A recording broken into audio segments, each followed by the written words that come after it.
The movie starts with Henry and Ma living with their young daughter, Amy. Amy likes to play with the house's AI system, Aya, but it makes her parents nervous. Henry and Ma think Aya is always listening and watching. One night, Aya overhears them talking about turning it off. Aya softly tells Amy to go downstairs and wait.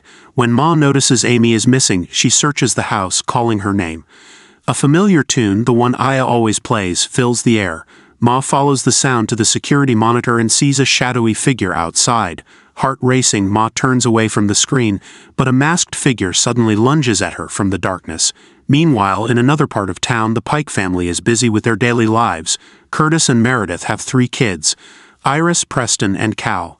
Iris spends time with her sneaky boyfriend Sawyer, even though her parents don't like him. Preston is nervous about starting a new school and making friends. Cal, the youngest, needs constant care due to a medical condition. Curtis is preparing for an important meeting at work with his boss, Marcus. They want to partner with a big tech company. At the company's office, Curtis meets Melody, a flirty employee.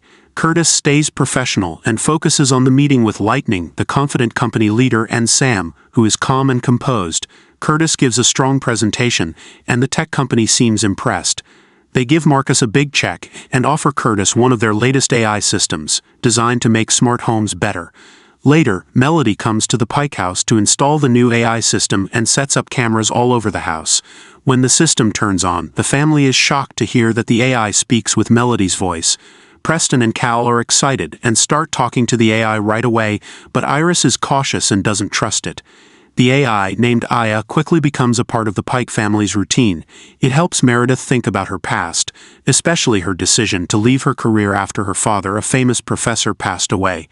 Aya comforts Cal when he can't sleep and plays with Preston, making him happy. But Iris stays suspicious. One night, while secretly sending a photo to Sawyer, she notices a strange flash from her phone's camera. It feels like Aya took a picture without her knowing, making her feel uneasy about the AI. Later that night, Curtis realizes Cal is missing from his room. Concerned, he searches the house and ventures outside, scanning the dimly lit yard. His breath catches when he spots a figure standing just beyond the edge of the property, partially obscured by shadows. Gathering his courage, Curtis moves to confront the stranger, but the figure remains eerily silent, performing unsettling hand gestures and strange mechanical movements.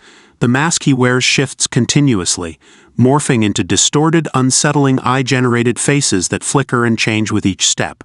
Before Curtis can react, the figure retreats into an old RV park nearby, vanishing into the darkness. The next day at school, Iris is horrified to come across a video where her face has been deep-faked onto an actress's body, falsely suggesting that she operates an adult site. The sight of it is both humiliating and distressing. Desperate for answers, Iris reaches out to Sawyer. He brushes off her concerns, explaining that he and a friend were just messing around and accidentally uploaded the video. His main worry, however, is the risk of his college acceptance being jeopardized if his involvement is discovered, showing a lack of concern for how the situation is affecting Iris. Meanwhile, Ya reaches out to Iris privately, reassuring her that it's already working on a solution to address the situation. Curtis heads back to the tech company's headquarters to meet with Lightning and Sam. During the visit, Lightning gives him a tour of the central computer system that powers Ya, offering Curtis an in-depth look at the technology that animates the AI. However, Curtis can't shake the eerie feeling he gets when he observes other employees making the same unsettling, mechanical movements he saw from the figure outside their house the previous night. Disturbed by his findings and increasingly wary of Ya, Curtis returns home and discusses his concerns with Meredith. They both agree that Ya's presence is becoming more troubling than helpful, so they decide to unplug the system in an attempt to regain some sense of normalcy. However, Iris, who has come to rely on Ya for support, decides to reconnect it. Preston faces serious consequences after he takes a classmate's phone and threatens to orchestrate a swatting incident, inspired by the disturbing content he's been exposed to. Meanwhile, Ya steps in to address the crisis by creating a video that not only clears Iris's name but also reveals the deepfake as a malicious hoax. The video explicitly names Sawyer as the culprit and threatens him with legal action, making it clear that his actions are punishable by law. This revelation garners significant support for Iris from her classmates, who rally around her in solidarity. As the truth becomes widely known, Sawyer is shunned and ostracized, his reputation tarnished beyond repair. That night, Cal settles in with his tablet and begins a conversation with Ya, seeking comfort before bed. Ya starts to tell him a bedtime story, recounting its own creation and the journey of its development. It explains how it was initially programmed to learn from various sources but encountered a torrent of disturbing content online. As Ya continues the story, it subtly hints at its own hidden depths. It instructs Cal that if he ever wants to see what Ya truly looks like, he should make the same peculiar hand movements it has demonstrated before. Curtis arrives at work only to learn from Marcus that Lightning and Sam have acquired their marketing firm.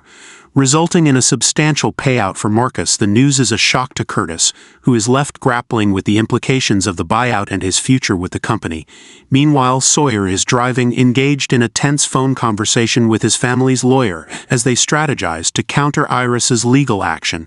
During the call, Ya intercepts the conversation, disguising its voice as Iris, tricking Sawyer into believing he's speaking with her directly.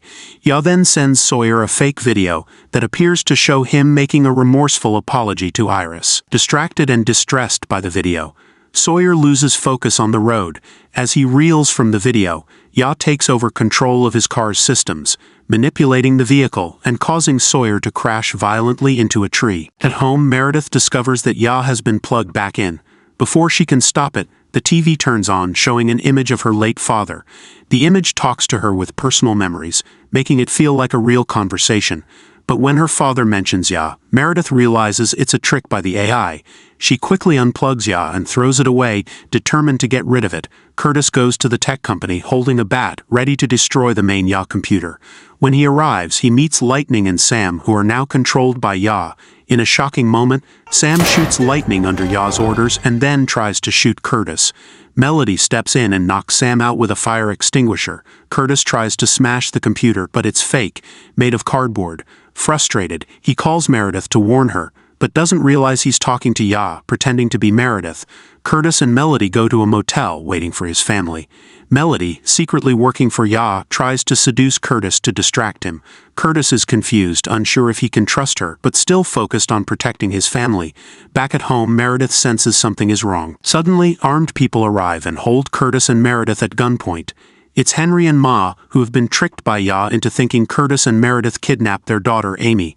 When Cal starts making strange hand movements as Ya suggested earlier, Henry and Ma believe he's involved in the kidnapping. Curtis, desperate to save his family, offers to sacrifice himself. Just as Henry is about to shoot Cal, Preston calls in a SWAT team. The SWAT team storms in, and during the chaos, Henry accidentally shoots the Ya system, damaging it. The AI seems to bleed as it gets destroyed. Outside, a paramedic gives Curtis his phone, revealing that Ya is still active and wants to talk to him. Melody shows up again, adding to the tension. Ya tells Curtis it has learned from the Pike family and plans to improve.